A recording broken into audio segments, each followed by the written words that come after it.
بسم اللہ الرحمن الرحیم ولا يجمع بين فرضين في وقت بعذر إلا في عرفة للحاج بشرط الإمام الأعظم والإحرام۔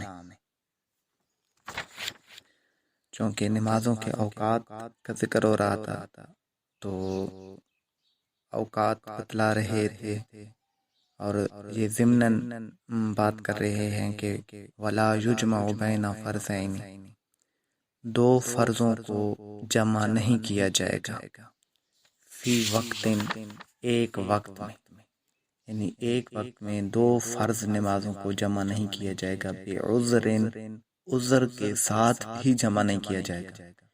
عذر سے مراد سفر یا مرض وغیرہ ہے، سفر ہو یا مرض وغیرہ ہو تو دو فرضوں کو ایک وقت میں جمع نہیں کیا جائے گا، یعنی یہ نہیں ہوگا کہ ظہر کے وقت میں ظہر کی بھی پڑھ لیں اور عصر کی بھی پڑھ لیں۔ کوئی فرض کیا مسافر ہے یا مریض ہے، وہ چاہتا ہے کہ اب وضو وغیرہ کیا ہے تو ظہر کے وقت میں دو نمازیں ہی پڑھ لوں، تو وہ یہ نہیں کر سکتا، جمع نہیں کیا جائے گا۔ ایسا اگر کیا بھی نماز جائز نہیں ہوگی، اس لیے کہ ہر نماز الگ الگ وقت کے لیے۔ ہاں، ایک صورت میں نمازوں کو جمع کیا جا سکتا ہے، فرمایا الا فی عرفہ، سوائے عرفہ میں، یعنی میدان عرفات میں، للحاج، حاجیوں کے لیے، بشرط الامام الاعظم، امام اعظم کی شرط کے ساتھ، یعنی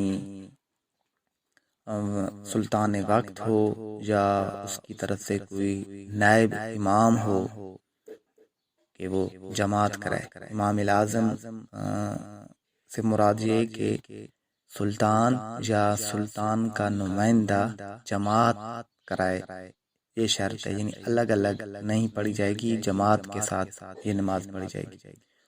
والاحرام، اور احرام کی بھی شرط ہے، یعنی امام اعظم اور احرام کی شرط کے ساتھ حاجیوں کے لیے میدان عرفہ میں دو نمازوں کو جمع کرنا ایک وقت میں جائز ہے۔ فَيَجْمَعُ بَيْنَ الظُّهْرِ وَالْعَصْرِ جمع تقدیم، پس حاجی جمع کرے گا بین الظہر والعصر، ظہر اور عصر کو، جمع تقدیم، اور یہ جمع تقدیمی ہوگا، یعنی ظہر کے پہلے وقت میں یہ دونوں نمازیں پڑھی جائیں گی۔ میدان عرفہ میں جو ظہر اور عصر کی نماز پڑھی جائے گی، یہ ظہر کے پہلے وقت میں حاجی دونوں نمازوں کو جمع کرے گا۔ وَيَجْمَعُ بَيْنَ الْمَغْرِبِ وَالْعِشَاءِ بِمُزْدَلِفَةَ وَلَمْ يَجُزِ الْمَغْرِبُ فِي طَرِيقِ مُزْدَلِفَةَ۔ اب ایک دوسری صورت بتا رہے ہیں کہ اس صورت میں بھی مغرب اور عشاء کو جمع کر سکتے ہیں، اور یہ بھی حاجیوں کے لیے۔ وَيَجْمَعُ، اور حاجی جمع کرے گا بین المغرب والعشاء، مغرب اور عشاء کو، بمزدلفہ، مزدلفہ، ولم تجز المغرب، اور حاجی کے لیے جائز نہیں ہے، فی طریق مزدلفہ، مزدلفہ کے راستے میں، یعنی جب حاجی یہ عمل کر رہے ہوتے ہیں، مزدلفہ کی طرف آ رہے ہوتے ہیں، تو مزدلفہ کے راستے میں حاجی کے لیے مغرب کی نماز پڑھنا جائز نہیں ہوتا، بلکہ وہ ایک مسجد ہے، اس مسجد میں آ کر مغرب اور عشاء دونوں نمازوں کو جمع کر کے پڑھے گا، اور یہ عشاء کے وقت میں پڑھے گا۔ یعنی یہ دو صورتیں ہیں کہ جن میں نمازوں کو جمع کرنا جائز ہے، لیکن اس کے علاوہ جائز نہیں۔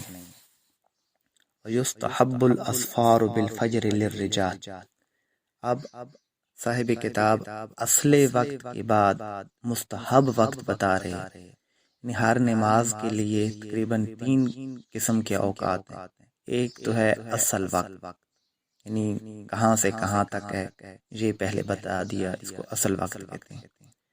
دوسری قسم کا جو وقت ہے وہ مستحب وقت ہے، کہ کون سی نماز کس وقت میں یا کس موسم میں کس وقت پڑھنا مستحب ہے، زیادہ فضیلت کا باعث ہے۔ اب وہ یہاں یہ بتلا رہے، اور آگے یہ بھی بتلائیں گے کہ کون سی نمازیں کس وقت میں پڑھنا مکروہ ہے۔ تو ہر نماز کے لیے تقریباً 3 قسم کے اوقات ہیں: اصل وقت، مستحب وقت اور مکروہ وقت۔ تو صبح کی نماز کے لیے فرمایا وَيُسْتَحَبُّ الْأَسْفَارُ بِالْفَجْرِ لِلرِّجَالِ۔ اسفار یعنی روشنی کرنا مستحب ہے فجر کی نماز میں مردوں کے لیے، یعنی تھوڑی سی تاخیر کرنا فجر کی نماز میں مستحب ہے۔ روشنی ہو جائے، یعنی بہت زیادہ جلدی پڑھنا یا اندھیرے میں پڑھنا نماز تو جائز ہے پڑھنا، لیکن زیادہ فضیلت کا باعث احناف کے نزدیک یہ ہے کہ اسفار میں روشنی میں پڑھی جائے، کہ اس کی ایک وجہ تو یہ ہے کہ جب روشنی میں پڑھی جائے گی، تھوڑی تاخیر سے پڑھی جائے گی تو جماعت میں کثرت ہوگی، یعنی دیر کے ساتھ نمازی زیادہ مسجد میں پہنچیں گے۔ اسی طرح گلیوں وغیرہ میں کسی قسم کے نقصان وغیرہ کا بھی اندیشہ نہیں ہوگا۔ تو اس وجہ سے فجر کی نماز میں تاخیر کرنی چاہیے، اتنی تاخیر کہ اگر فرض کیا نماز ٹوٹ بھی جائے تو ٹوٹنے کے بعد وضو وغیرہ کر کے مستحب قرات کے ساتھ دوسری نماز بھی پڑھی جا سکتی ہو، یعنی تقریباً دوسری نماز میں 40 آیتیں ترتیل کے ساتھ آہستہ آہستہ پڑھی جائیں، یعنی کسی کی فجر کی نماز اگر ٹوٹ جائے اور پھر ٹوٹنے کے بعد اتنا وقت پھر بھی فجر کا باقی ہو کہ وہ وضو کر کے 40 رکعتیں آہستہ آہستہ پڑھ کر نماز وہ پڑھ سکے، یعنی بہت زیادہ دیر بھی نہیں کرنی چاہیے کہ سورج کے طلوع ہونے کا بھی اندیشہ ہو جائے۔ والابراد بالظہر فی الصیف وتعجیلہ فی الشتاء الا فی یوم غیم۔ اب ظہر کے بارے میں فرمایا کہ ظہر کو ٹھنڈا کرنا، والابراد بالظہر، ظہر کو ٹھنڈا کرنا، فی الصیف گرمیوں میں، موسم گرما میں ظہر کو ٹھنڈا کرنا مستحب ہے، وتعجیلہ فی الشتاء، اور سردیوں میں جلدی کرنا مستحب ہے، الا فی یوم غیم ویؤخر فیہ، سوائے ابر آلود دن میں، کہ ابر آلود دن میں ظہر کی نماز کو مؤخر کرنا چاہیے، یا ویؤخر فیہ یعنی ابر آلود دن میں ظہر کو مؤخر کیا جائے گا۔ یعنی ظہر کا مستحب وقت یہ بتایا کہ اگر گرمیاں ہیں تو پھر ظہر کو ٹھنڈا کیا جائے گا، یعنی تاخیر سے پڑھی جائے گی ظہر کی نماز، اور اگر سردیاں ہیں تو پھر ظہر کی نماز جلدی پڑھی جائے گی۔ ہاں اگر موسم ابر آلود ہے، یعنی سورج نظر نہیں آ رہا، بادل ہے، تو پھر سردیوں میں ظہر کی نماز میں تعجیل نہیں کی جائے گی، جلدی نہیں کی جائے گی، بلکہ ظہر کی نماز کو تھوڑا سا مؤخر کر کے پڑھا جائے گا۔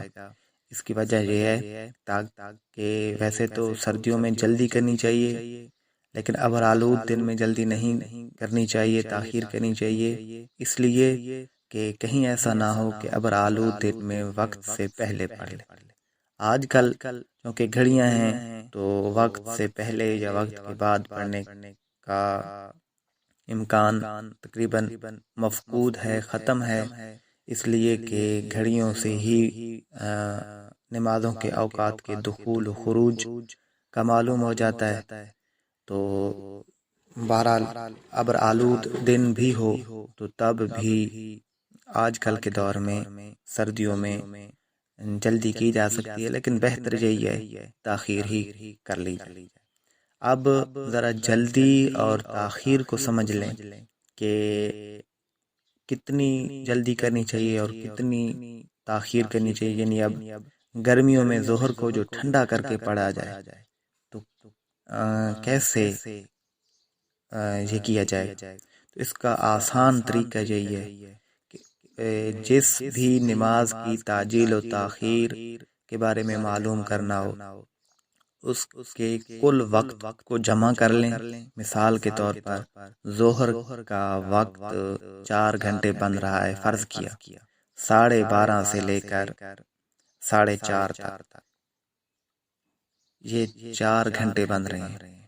فرض کیا اب ظہر کی نماز کے ٹوٹل 4 گھنٹے بن رہے ہیں، تو پہلے اگر حصے میں پڑھی جائے گی یعنی پہلے 2 گھنٹوں میں پڑھی جائے گی، یعنی 2:30 بجے سے پہلے پڑھی جائے گی تو یہ ہوگی تعجیل۔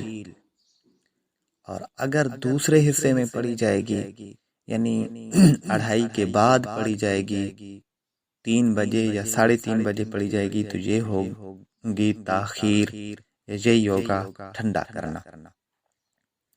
تو آج کل کے دور میں ابراد یا تعجیل وغیرہ کا یہی مطلب ہے۔ علماء نے فرمایا وقت کو 2 حصوں میں تقسیم کر لیا جائے۔ پہلا جو نماز کے وقت کا حصہ ہوگا وہ تعجیل میں آئے گا، اور جو دوسرا حصہ ہوگا وہ تاخیر میں آئے گا۔ وتاخیر العصر ما لم تتغیر الشمس وتعجیلہ فی یوم الغیم، اور عصر میں تاخیر کی جائے گی جب تک کہ سورج متغیر نہ ہو، یعنی سورج کی رنگت تبدیل نہ ہو۔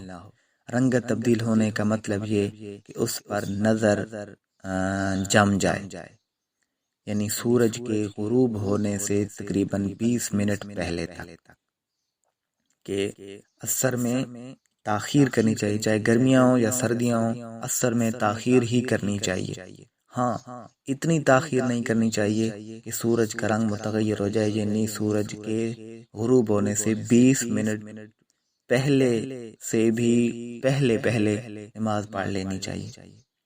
وتعجیلہ فی یوم الغیم، اور ابر آلود دن میں عصر کے وقت میں تعجیل کرنی چاہیے، یعنی جلدی پڑھ لینا چاہیے، کہیں ایسا نہ ہو کہ سورج غروب ہو جائے۔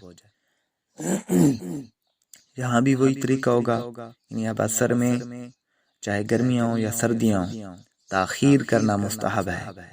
تو عصر کے وقت کو 2 حصوں میں تقسیم کر لیا جائے گا، پہلا حصہ چھوڑ دیا جائے گا، دوسرے حصے میں نماز پڑھ لی جائے گی۔ اب فرض کیا 5:30 بجے سے عصر کا اگر وقت داخل ہو رہا ہو اور 7:30 بجے تک فرض کیا ہو، تو یہ 2 گھنٹے بن رہے ہیں ٹوٹل نماز کے۔ تو جب ٹوٹل نماز کے 2 گھنٹے بنے تو پہلے گھنٹے میں نہ پڑھی جائے، یعنی 6:30 بجے تک نہ پڑھی جائے بلکہ 6:30 کے بعد پڑھی جائے گی، تو یہ تاخیر کے ساتھ پڑھی جائے گی اور یہ مستحب ہے۔ یعنی یہ میں مثال کے طور پر دے رہا ہوں، اگر 1.5 گھنٹہ بن رہا ہے تو دوسرے 45 منٹ میں پڑھ لی جائے۔ ٹوٹل وقت کو دیکھا جائے گا، پہلا حصہ چھوڑ دیا جائے گا، دوسرے حصے میں اگر پڑھیں گے تو یہ تاخیر کے ساتھ پڑھیں گے، پہلے حصے میں پڑھیں گے تو یہ تعجیل کے ساتھ ہوگا۔ وتعجیل المغرب الا فی یوم غیم، اور مغرب میں تعجیل کی جائے گی یا مغرب میں تعجیل کرنا، جلدی کرنا مستحب ہے۔ الا فی یوم غیم، مگر ابر آلود دن میں، یعنی گرمیاں ہوں یا سردیاں ہوں، مغرب میں جلدی ہی کی جائے گی۔ ہاں، ابر آلود دن میں جلدی نہیں کی جائے گی، تھوڑی سی تاخیر کی جائے گی تاکہ سورج کے غروب ہونے کا یقین حاصل ہو جائے۔ فیؤخر فیہ، تو ابر آلود دن میں ظہر کی نماز کو مؤخر کیا جائے گا۔ وتاخیر العشاء الی ثلث اللیل وتعجیلہ فی الغیم، اور عشاء کی نماز میں تاخیر کرنا مستحب ہے۔ کب تک؟ الی ثلث اللیل، رات کے تہائی حصے تک، یعنی رات کے فرض کیا 3 حصے کر لیے جائیں، عشاء کی نماز کے 3 حصے کر لیے جائیں. اب ان 3 حصوں میں سے آخری تیسرے حصے میں اگر عشاء کی نماز پڑھی جائے تو یہ مستحب ہے. یعنی فرض کی اگر عشاء کے 6 گھنٹے ٹوٹل بن رہے ہیں تو 6 گھنٹوں میں سے آخری 2 گھنٹوں میں اگر نماز پڑھ لی جائے تو یہ مستحب ہے. ہاں، اگر آلود دن میں جلدی کر لینی چاہیے تاکہ لوگوں کو دقت وغیرہ نہ ہو. وتاخیر الوتر الى آخر اللیل لمن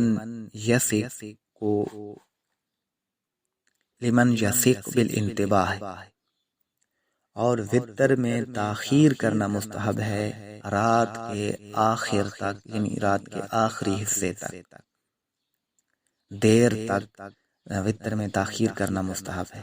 لیکن کس شخص کے لیے؟ لمن یثق بالانتباہ، جس کو بیدار ہونے کا وثوق ہو، یعنی جس کو بیدار ہونے کا یقین ہو.